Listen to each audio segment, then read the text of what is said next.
the expansiveness that sobriety has given me is almost overwhelming. Am I allowed to swear in this? Okay. I cannot fuck with alcohol. I wasn't hiding booze in my purse. I wasn't drinking first thing in the morning. I don't think I had a problem per se with the medical definition of the word, which that kept me drinking for a long time, saying, oh my God, I don't want to titrate this anymore. What do you mean perfect level of drunk? Knowing what the medical definition of alcoholism is and saying, I don't have that. At least I don't have that.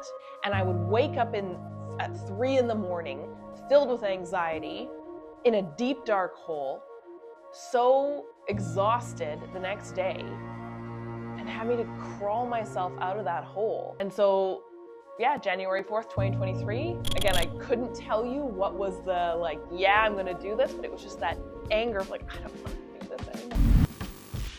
Who is Janet? I always struggle with this question.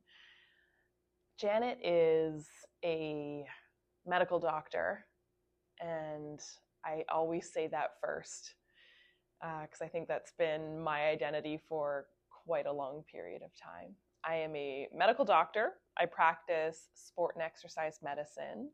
I am an actor, an improv performer, stunt performer sometimes, voiceover artist, daughter to incredible father and mother.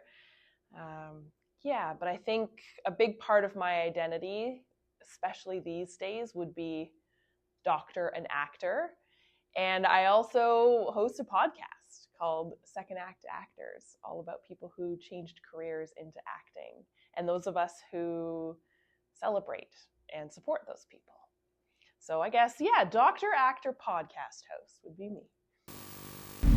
What mission am I on? I think the mission I'm on would be a two-parter, I think probably I'd have a personal mission, and I don't want to say professional, but I say maybe community mission. I think my personal mission that I'm on is, I think for so long there's been a separation between my body, my brain, my heart, and my soul.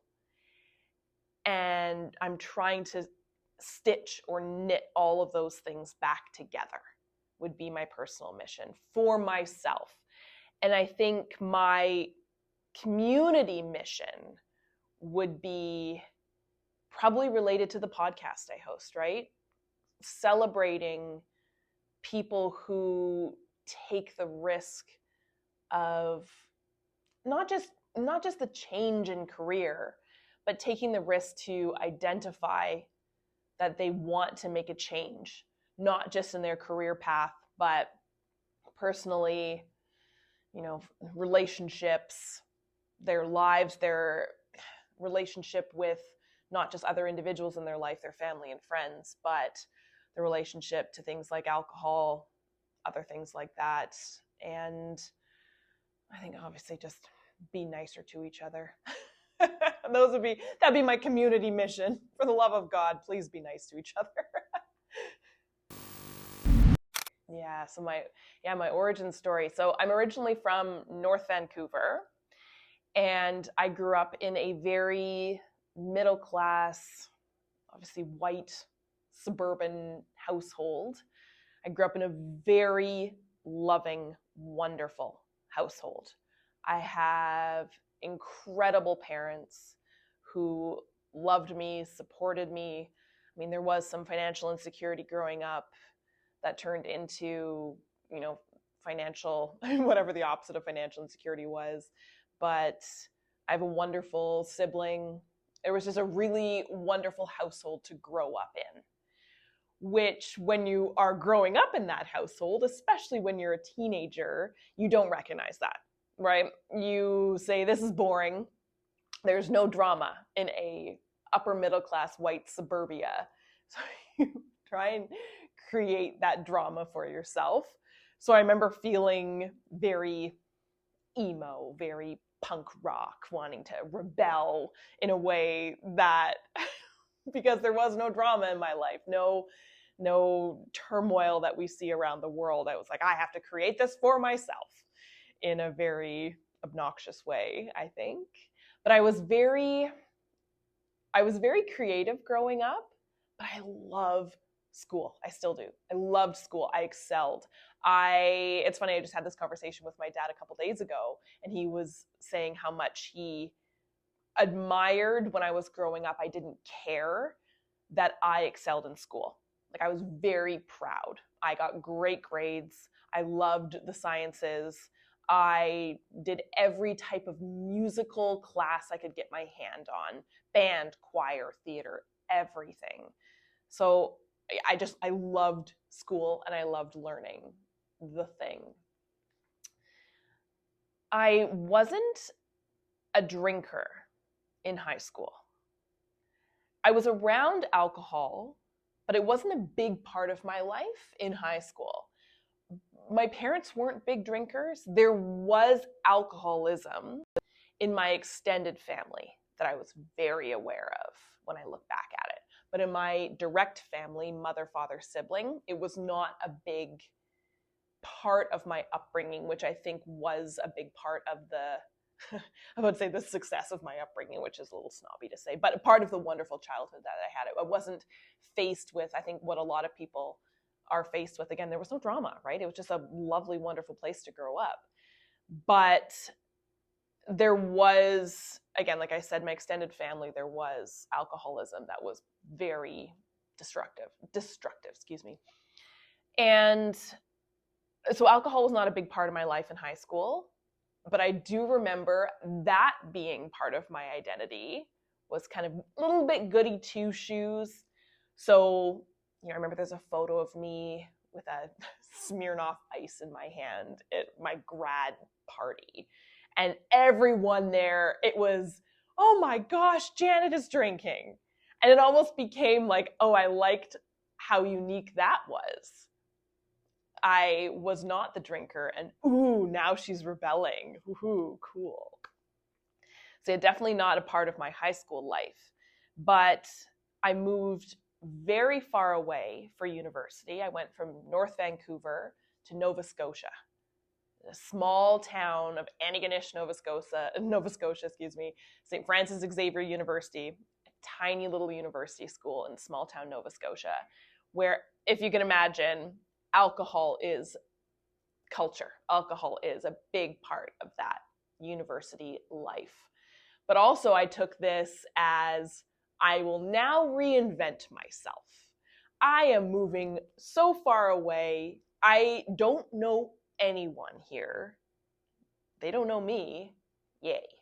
I'm now going to rebel.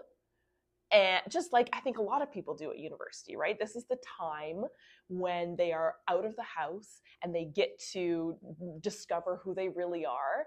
And for me, that was, I will now consume alcohol. I'm going to drink a lot and explore this part. And again, that was a part of the university culture, was getting blackout drunk. And being in a small university, in a small town, I felt extremely safe. And I think that was a big part of my drinking life, was because I felt safe. I never felt like I was at risk, that anyone was going to take advantage of me or anything like that, because everyone knew everyone. So there was a safety in massive amounts of consumption. And that was the start of my, I guess, journey with drinking, with alcohol, was wanting to now, again, I should step back, realizing that my life had no drama. And so now alcohol was my way to continue the rebellion that I really wanted to have, that I obviously didn't have growing up, because my story is, white upper middle class, very privileged. I wanted to be seen as a cool rebel, and alcohol was the way I was going to do that. And I think, that was the start of drinking. And I think as I went on and went through undergrad, grad school, medical school, residency, starting to make more money, honestly, alcohol became not so much I use it to get blackout. I now use it because I have money to show how cultured I am. This is now part of my personality. Dr. McMordie knows a lot about whiskey. Isn't she cool? It's not just like Johnny Walker whiskey. Oh, she knows about single malt scotches. She knows about fancy wine. It's now become my personality. And I thought people thought I was cool because of that. Again, that was me now being the rebel, was, oh, Janet McMordie is so cool. Yeah, she knows a lot about neat, fancy alcohols. She's cultured. And yeah, again, I'll keep repeating it. Alcohol was my personality. And I think a lot of people, when they thought about me, and probably still do think about me, say, oh yeah, would say, you know, you talked about who is Janet McMordie. I think a lot of people would talk about my alcohol consumption and my alcohol knowledge, honestly, because it was not just a key part of my personality, but a key part of the relationships that I continued to build over time up until I got sober last year. Yeah. So I think the management of all of the things was a huge part of me keeping the consumption going. And I think this is a huge story that happens with a lot of people, right? Like alcohol became a luxury. It became a sensual experience. It became something that I now deserved and became part of the joy of life when there was not a lot of joy. And, you know, the whole routine of it became such a joy for me. I can remember Fridays, I'd have a rough day in clinic, and I would get in my car and drive home, and the sound of the keys in the car and the feel of the wheel and the sound of opening my door and the smell of coming home and knowing I was going to make spaghetti on a Friday to celebrate the week being done. All of those things became a habit. And it meant I also got to drink an entire bottle of red wine. And all of those things led to that wiring of this is a sexy, sensual experience, and I love it, right? I mean, we are really smart, intelligent human beings who will use things to cope. And that is what I was using to cope. And I think when I look back at all of my drinking career, what I was using alcohol for was numbing my body and brain, who were screaming at me, saying things about my sexuality in a small town university, my political opinions, my opinions on anything, right? Being smart as a female and not wanting to seem too smart. So I would just drink to numb the screaming of myself. And so much so that I, again, thought that I was, I'm trying to think of how to word it, that I, numbing so much of my personality that I thought that that was my personality. And the screaming of all of these things in my body trying to come out was almost mania, if you kind of catch my drift, almost like a pathology, right? Like that was something that was wrong with me. And the drinking was the correct human, right? The numbing of it was the correct human that I was supposed to be. And that's how I would manage, saying, like, I am now the correct societal person because I'm not letting those things out.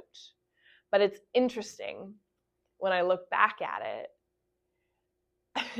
I would get so drunk and let out those parts of myself because we become disinhibited. But I would use drinking as the excuse, right? I'd let out parts of my personality, my political views, my scientific views, my sexuality come out. And then the next day go, oh, but I was just drunk, right? Oh, Janet was just drunk. She was just drunk, right? When truly that was my true self trying to get out, but I would try and numb that true self, but then it would actually come out, but it's okay, I was just drunk. So I think that was the management of myself, but also using it to manage what is a really hard thing to do, which is go through medical training as a woman, just as a human, right? Medical training is really, really difficult. And I would definitely use alcohol to reward myself, to say, you deserve this. Yeah. For me, there wasn't a moment that really stuck out to me as me saying, I need to stop drinking. I don't think I ever had the drinking problem that you see in the movies, right? I wasn't hiding booze in my purse. I wasn't drinking first thing in the morning or anything like that. And it's interesting, when I tell people about my sobriety now, everyone says, I didn't realize you had a problem.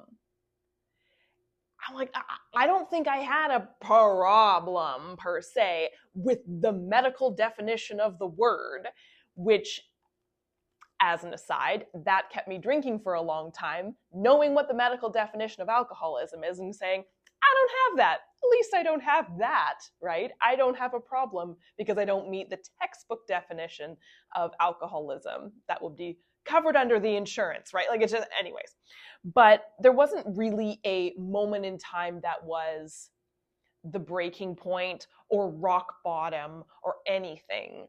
I think when I look back in 2022, so 2022, I had dabbled in the kind of sober curious, sober October, dry January. I'd go a month at a time and just kind of see how it would feel.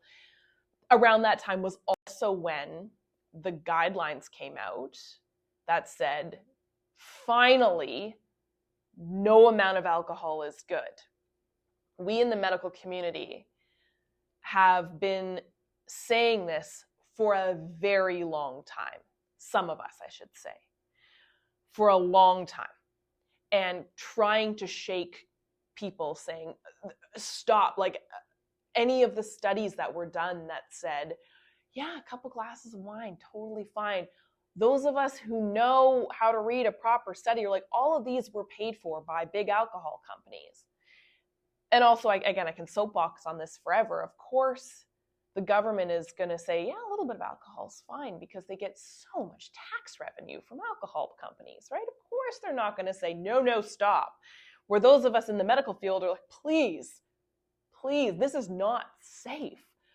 But it's interesting because I know I definitely, when I was first starting out in medicine, was definitely touting, saying, yeah, look at this study. It says you can have a couple glasses of wine.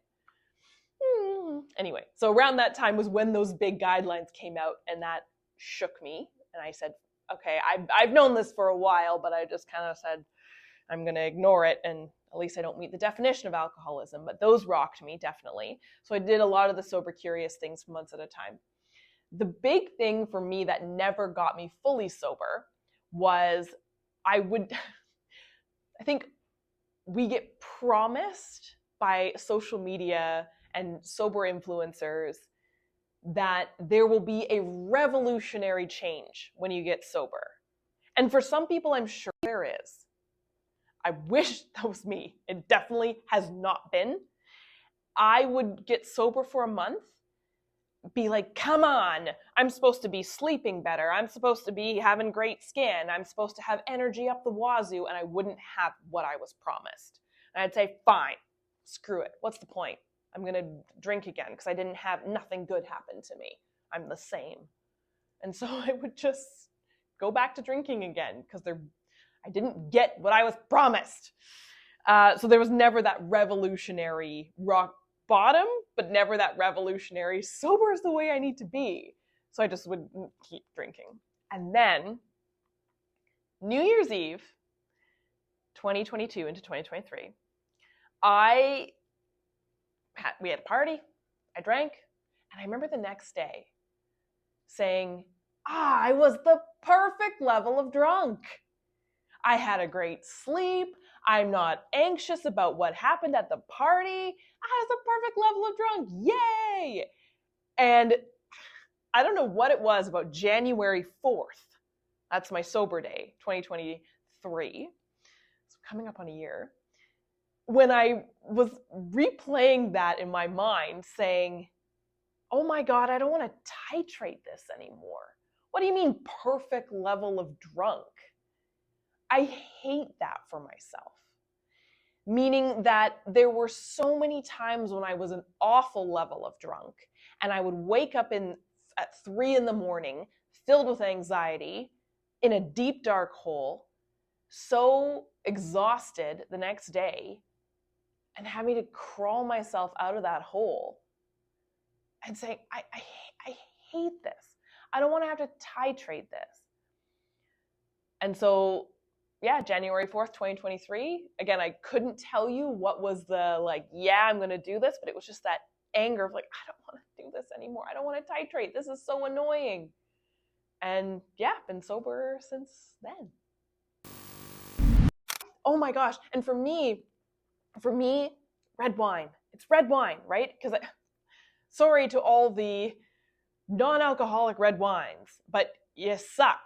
I haven't found a good non-alcoholic alternative to red wine, which is my favorite thing. And it was any amount of red wine, even the smallest little sip, and I would be awake regardless of when I went to sleep at 3 a.m, filled with anxiety. And I did every experiment on the planet.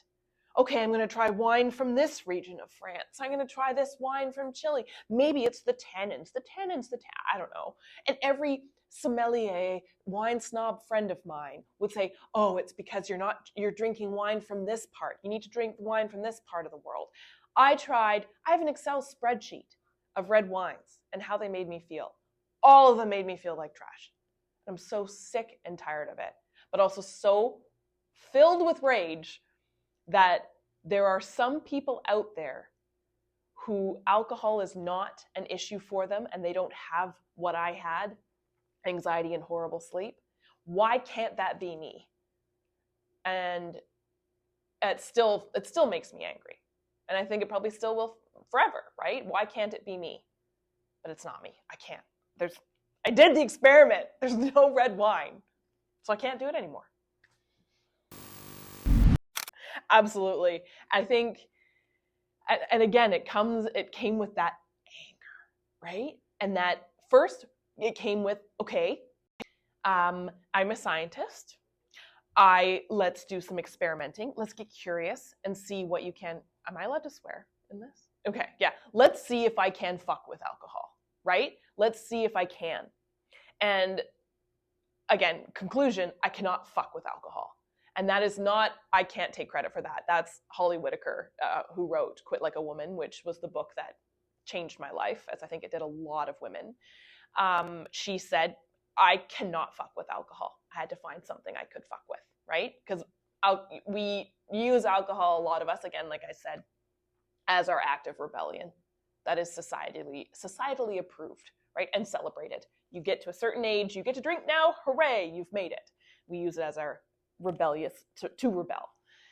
And for me, again, needing that alcohol to allow me to be the rebel that I always wanted to be, never was, I wanted to find that level, right? That titrating, what's the amount that I can fuck with that allows me to not drop into a deep dark hole of anxiety and terrible sleep and, looking back at what did I say and who did I say it to? Who do I need to apologize to? What's the level that I can titrate to have that New Year's Eve 2022 perfect level of drunk? And there was no level. And again, the first 6 months of being sober, and still to this day, let's be honest, it pisses me off because there are so many people out there who can fuck with alcohol. And why can't it be me? I wish it was. I mean, so many great things have come from being sober. And I will never, again, I will never touch alcohol again, but there's still that side of me that misses that cultured Dr. Janet McMordie, that blackout drunk undergrad Janet McMordie who was so cool, who thought she could fuck with alcohol. But there is no amount, absolutely none, that I can have. I can't have just one because it drops me into a hole, and I'm so tired of climbing out of that hole. It's exhausting. I'm too old to climb. I'm too old. I'm too old. I'm already tired enough, and I don't want to experiment anymore. So I'm done. Okay, can you tell me about, so you decided January 4th, you're not going to drink anymore. What was sobriety like? How did you get sober? Did you reach out to a community right away? Did you read books? Like, what did you do? Did anyone help you? Did you do it alone? Like, what was that getting sober journey like? Yeah, it was tough. The sober journey was very tough. I recently moved to Toronto, and I was living in a very small town in Ontario when I got sober. And as I mentioned, a small town in Nova Scotia is where my drinking began because it's culture, right? It's part of the culture. Small town Ontario, it's a huge part of the culture, absolutely. And being sober was really tricky because nobody is. The women who are pregnant. And so it was a lot of, oh my God, Janet's pregnant. Are you pregnant? Why aren't you drinking? Oh, are you on medication? And then when I'd say, no, I'm sober. Oh, what's wrong with you? Which all very, for the most part, well-intentioned people who this is just their life, right? This is their life. And so that was really hard because a lot of the relationships I had made in this community, but also, to be honest, in the decades of drinking prior, were made with alcohol as a foundation of that relationship. Romantic relationships, friendships, family relationships. So a lot of my early sobriety was realizing a lot of these people I no longer had anything in common with. And a lot of people said, we don't have anything in common anymore. Period. But a lot of people said, we don't have anything in common anymore. Let's find something else. And like one of those people was my dad, to be honest. He and I built so my mom passed away. It was a little over 10 years ago. He and I developed our relationship through grief, through alcohol. And I look at the relationship my dad and I had, like when I turned 19 and had my first legal drink, it had to be with my dad. It was with my father. It was a beer, right, with my dad. And it was just so exciting, that coming of age. I get to drink with my dad now. We had whiskey in common, good Scotch whiskey in common, good red wine in common. And I remember when I got sober, my dad, again, very curious human being, not really understanding because he didn't see the problem that I had with alcohol. And again, said to me, I didn't realize you had such a problem with it. But he was one of the people who said, well, let's find new things in common. And I always make the joke to people, I don't have a problem with alcohol. It has a problem with me. I don't have a problem with it. You can drink around me. I won't feel tempted to drink with you. You can drink around me. Don't feel like you need to hide your alcohol or be like, oh, sorry. I'm like, no, you can drink around me. It's totally fine. But again, it's those people who said, we don't have much of a, like, what's our relationship based on anymore? And I know I lost a lot of really important people in my life because we just floundered. And I know I'm just as at fault, right? Saying we need to find something that we now have in common, but then also saying, are you the type of relationship that I just don't have the energy to do that anymore? For me, there were a lot of people who I looked up to who were, and I love this term, conspicuous non-consumers of alcohol. There are celebrities out there, Chrissy Teigen being one of them, Holly Whitaker, again, the author of Quit Like a Woman, who, when I read that book, my mind exploded. And some friends of mine who I don't know how much they realize that their conspicuous non-consumption, their very public, loud and proud and vulnerable non-consumption was incredibly inspiring for me. I'll name two of them, my friend Emily Carver and my friend Johnny Gauthier. They are so visible and loud and proud and vulnerable and inspiring. I didn't have a support group per se, but there was, whether they recognize it or not, a community that I looked up to. I think the first 6 months, I was shocked at the withdrawal symptoms I experienced because I didn't think I had a problem. I didn't meet the medical definition of alcoholism, but the withdrawal was I felt embarrassed by the cravings that I had. I felt like I had to sit on my hands. That sensation of everything was bubbling up. I could taste alcohol. I would smell my friend's alcohol. And I just was like, why can't I have this? Is this going to be the rest of my life? This is trash. Are you kidding me? Why can't I have this? I'm so mad. And we know, right, why this happens. It's because, again, as I've been saying, alcohol dampened all these real feelings that now were able to come to the surface, and I didn't know how to deal with them because I'd never dealt with them before, because the thing that I used to deal with these things, I had taken away. And so things that helped were therapy, exercise, and just recognizing the people in my life who were surprised that I was sober, but then got curious about it and didn't do the thing that I think we've all experienced when you aren't ordering booze at a restaurant. They get almost angry at you. And so the people in my life who were so supportive, the circle got smaller around me, but the quality of the people who are around me is just so good and deep and valuable. Yeah, it's so interesting when I read that question of yours about reinvention. I was like, oh yeah, I guess that is. Yeah, you caught that, that theme of reinvention.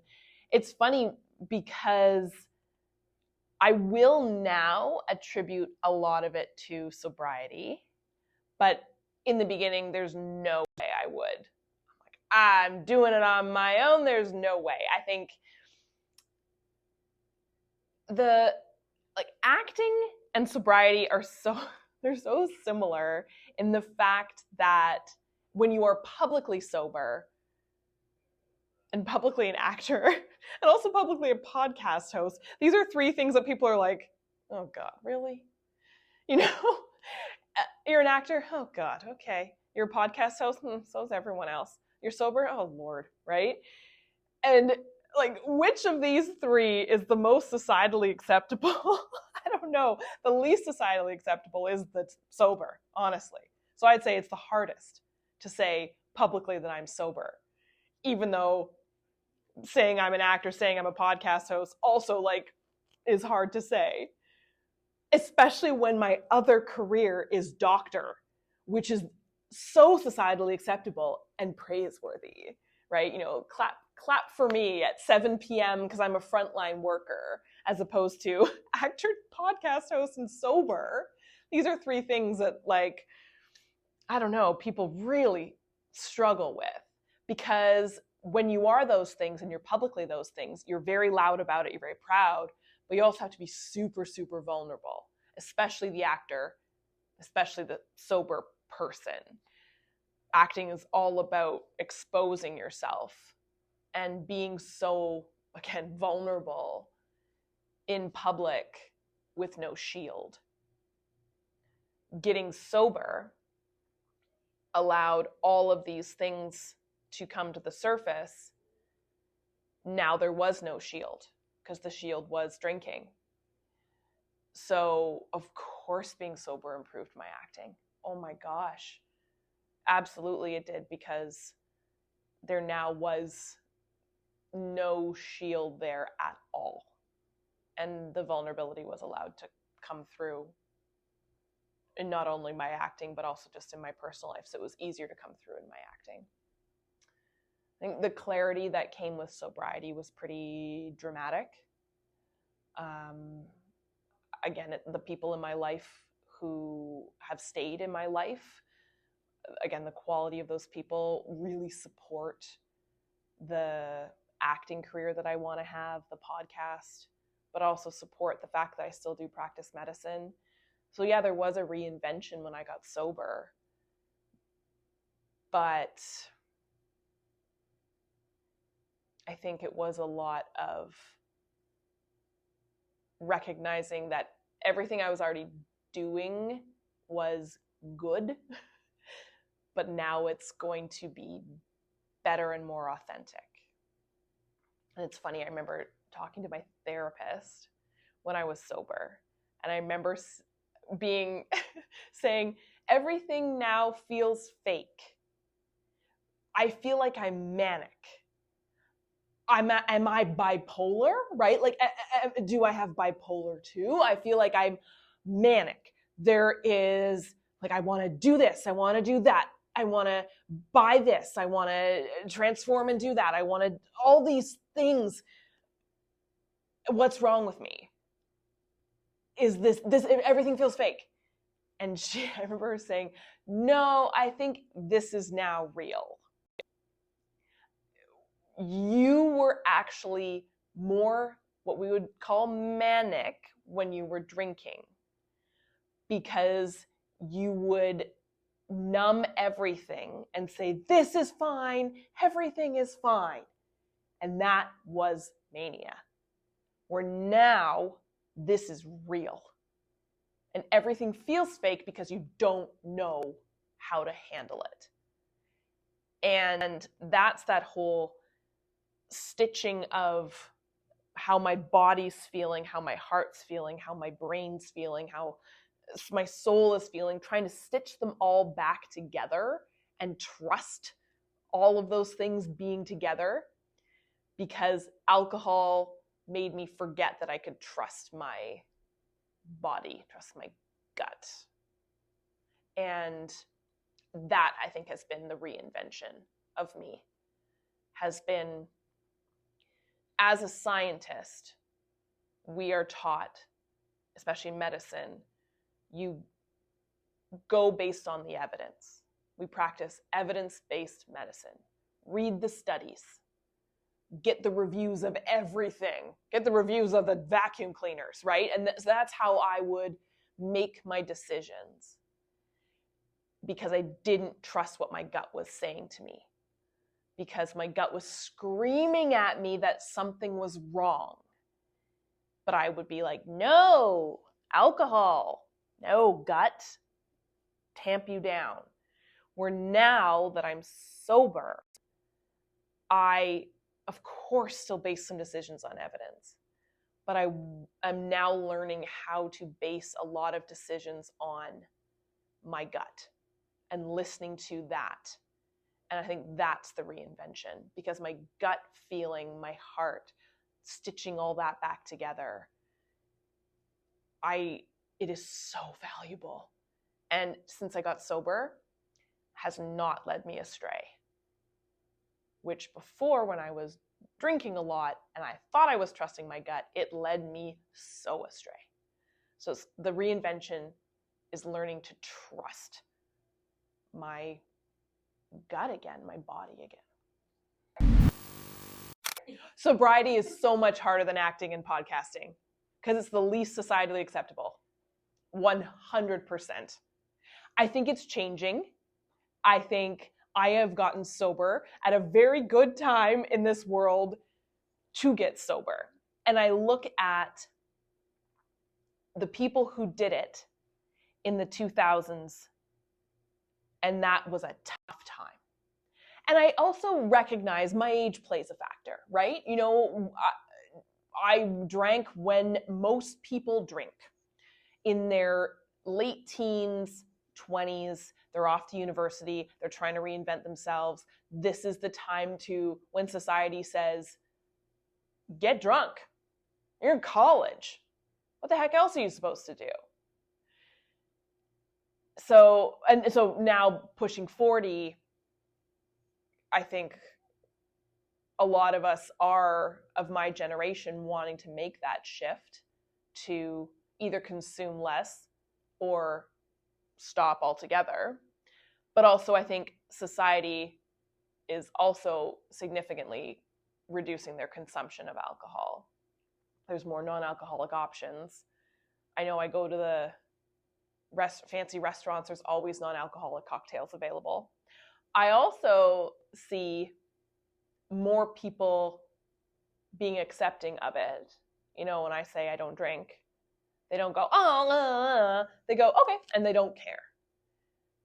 I also wonder two things, generational.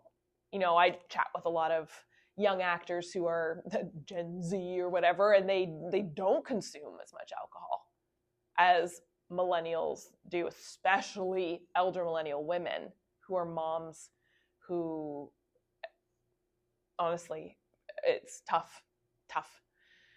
And are the generations above. I also think now that I live in a city, I think urban lifestyle, there's more acceptance of a lot of different other types of lifestyles.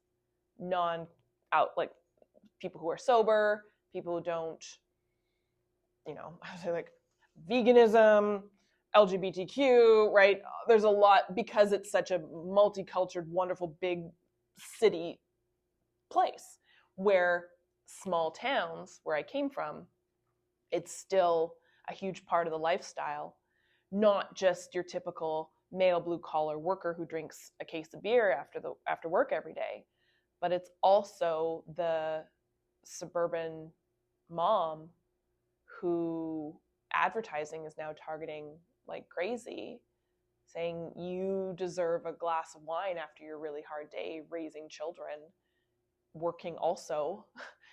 And, you know, those coffee mugs that are like, chances are this is wine inside, right? The wine moms. So I think it's easier in a city to be sober. It's also easier in a city to be an actor and a podcast host, let's be honest. But being an actor and being a podcast host, easy peasy compared to being sober. Yeah, so I stay on track with, the events where there's free alcohol, free drink tickets up the wazoo, which, as an aside, I still have a really tough time with, because I am a very cheap, frugal Irish person who, when I get given free things, I'm like, yes, free food, I will still eat it. When I get given a free drink ticket, my brain still goes, the pop I'm getting is not as valuable as the free drink I could get. I don't want the alcohol. I just want the same monetary value, which is so stupid. But I think for me, and again, it comes down to, I stay on track because I can no longer fuck with alcohol. I can't. There's no way. I can't have just one. I tried having just one back in 2022 before I got fully sober, and I cannot do it. There is no minimal dosage I can have. I can't fuck with it. Also, I have been very public about being sober. And that was a strategy because I need to be accountable.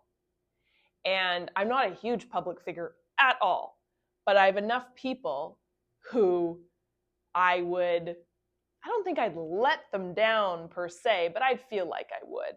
Or they'd almost go, ha, gotcha. And I'll never forget, I was at a TIFF party this year, and there's a photo of me, and I'm holding a glass of Diet Coke in a wine glass. And I got more DMs than I thought of people saying, oh, you're back drinking again. Oh, that's a big pour. Oh, and I'm like, no, it's Coke. It's Diet Coke in there. I just thought that was really interesting. So there's enough people who know that I am sober, and I've now made that choice to conspicuously non-consume, to publicly say I am sober, that they are holding me accountable, again, whether they know it or not. I stay on track with therapy. Oh, so much therapy. Exercise, for sure. And now that I'm almost a year sober, I'm recognizing I don't have the cravings of alcohol flavoring anymore. I have so many of the proxies, the non-alcoholic beers and stuff like that, because I would crave so much. Now I feel way more comfortable and confident in myself just having a water or a Coke. I don't need something that has that flavor of it. The other thing that I do to stay on track that was really hard at the beginning, you know how I said before, alcohol for me was routine. It was a sensual, rewarding experience. And through the help of my therapist, she recognized that I needed to rewire that in my brain. I needed to make something be as sexy or sensual or what have you that alcohol was. Again, because you can't just take alcohol away and expect to do great things. You need to, because it had been such a habit for me, I needed to have something to put in its place. And it wasn't a specific thing. It wasn't like, oh, I changed alcohol for green tea. It was, I needed to rewire that experience of having a really hard day in the operating room, having a really hard day in the clinic, and coming home, again, the feeling of my keys in my hand, the smell of me making dinner. I needed to rewire that into something that didn't ultimately lead to alcohol. And again, I don't have a magical solution for it, but it was just that process kept me on track as well too. It was that habit that I had, that void that alcohol was filling, I needed to fill with other things, whether it be so many things, right? Exercise, tea, reality television, yoga, meditation, calling a friend who I know will support me being sober, and telling them how much I'm struggling, talking to my therapist, going for a walk, making those things equally as sexy as alcohol was, really has helped me stay on track and form new habits, form new wiring in my brain. I would say to my younger self, you need to listen to what your body is saying without the influence of anything. I was so uncomfortable listening to what my body was saying because I didn't think it was either societally acceptable or the correct thing to be doing with my life. But my body and my heart and all those parts that I keep mentioning they were so separate. We're just like crying out to me that things were wrong. Whether it was the career path I was taking, the relationships I was getting myself into, both romantic and friendship, the people I was associating with, the business relationships I was making, my own sexuality. My body was crying out that there were incorrect things. And I said, no, quiet. I think I would tell my younger self that to trust what your body is saying, that not everything needs to be evidence-based, meaning what other people tell you is correct, what society tells you is correct. You know what is correct. It's there. It's trying to tell you. You just need to let it and trust that it will lead you in the right direction. Because what I know now, being sober, in this last year, the decisions that I've made, for the most part, I'm still learning, of course, have been correct, have been the right thing. You know, ending relationships, moving cities, breaking business deals, et cetera, so many different things have been learning experiences and the correct thing to do. And those were all based on gut. So trust it and learn to trust it would be what I'd tell my younger self. Yeah, I think what life is like now is pretty terrifying in an exciting way, because exactly as you said, alcohol was armor. Alcohol was a shield I was using. And the fact that it's gone is really scary, because I don't have the excuse anymore that I was just drunk. But now my rebellious self wants to come forward as my true authentic self. I've been wanting to be a cool rock star rebel for so long, and I'm not. But my act of rebellion now is sobriety and being my authentic self. And I think we use those terms, authentic self, like it's become kind of this buzzword, right? It's kind of this wooey thing. But I've now become more of this wooey thing by getting sober. Because again, what I want to do now that is so scary is listen more to my gut. Choose things that allow me to be among people who support me in my authentic self, who are excited and curious about what I'm doing, who allow me to take risks and be that rebellious person that I've always wanted to be, that now I actually am becoming for real, which is super cool. It's scary because that vulnerability is there. It's scary because, again, being loud and proud about my sobriety also comes with that vulnerability. But that clarity that comes with it as well, too, has allowed me to make some pretty cool, in my opinion, decisions that really excite me for the future. I mean, moving to Toronto was a big, huge step. I've never lived in a city this big before.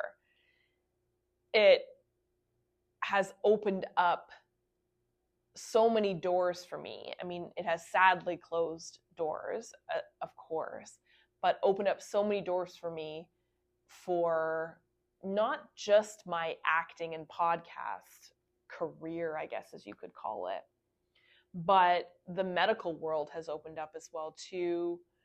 It has given me a freedom to express myself as a woman, myself more openly pansexual, more openly proud of myself as a creative.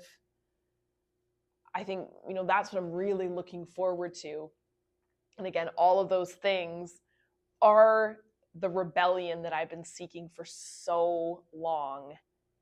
And I can't believe it's sobriety that allowed me to do that. When for so long, drinking was the thing I thought was allowing me to do that. It's pretty cool. It's really, really exciting. And even though I'm still waiting for the influx of energy and beautiful skin and beautiful sleep that's supposed to be promised with sobriety, and I'm almost a year being sober, the little micro changes that have come from being sober have led to that huge, huge revolutionary change that I thought I didn't get, but I actually have, if that makes sense. Yeah. I think the advice I have, the advice would be, I think, kind of twofold. I think the first thing I would hope people recognize, or maybe they see in themselves, is the fear that when you get sober or taking alcohol out of your life, that it is going to make your world smaller. That taking alcohol out is a loss. That because you can't have it, oh, poor you. Where I hope when people, if they start to consume less or start to become sober, they realize, at least for me, it didn't make my world smaller. It made my world more expansive and bigger. And I don't mean that in a social circle kind of way. In fact, my social circle has gotten much smaller, but the quality is significantly improved. But it was the exact opposite of the feeling of, I took alcohol away, poor me. The expansiveness that sobriety has given me is almost overwhelming because I didn't expect it. And I think my advice for people would be to watch out for that feeling, to look out for it. I shouldn't say watch out like that's a danger, but to look out for it and to actually expect that to happen, as opposed to thinking it's actually going to make their world smaller. It's going to expand their world. I think also the biggest thing for me was recognizing that you can't just remove alcohol from your life and everything will be fine. It's really hard. This is a practice. Just like medicine, we have a practice of medicine. It's constantly looking at what's working and what's not working and continuing through the journey. You can't just take alcohol away and everything is fine.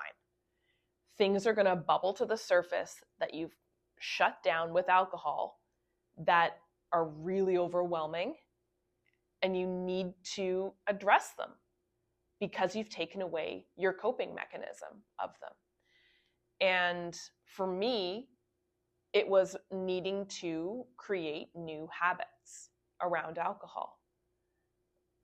We are intelligent, smart human beings who will find ways to cope, who will do things that we think are the way to cope. We don't want to feel anxiety. We don't want to feel vulnerable. We don't want to feel stressed. So we'll find a way to cope with them.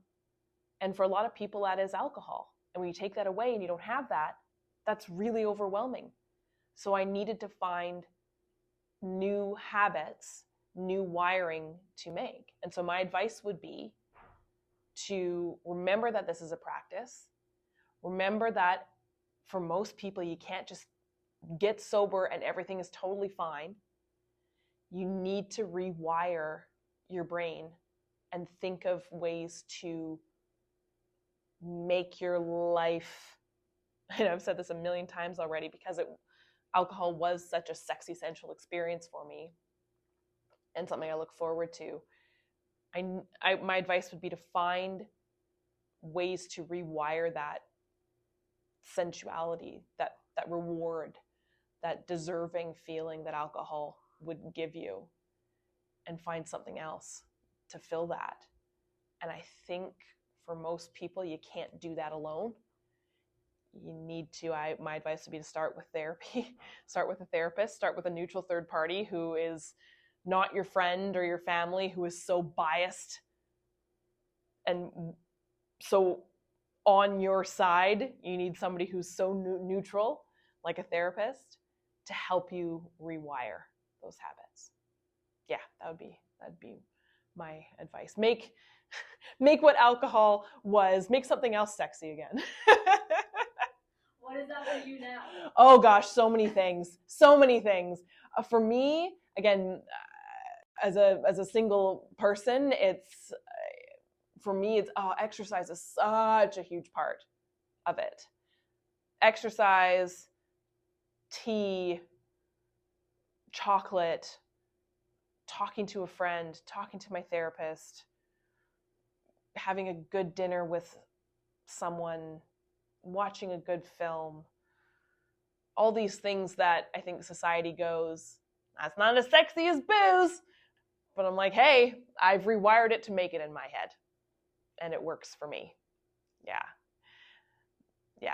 it's good. I think I'm excited to continue the practice of this and to recognize that it is practice.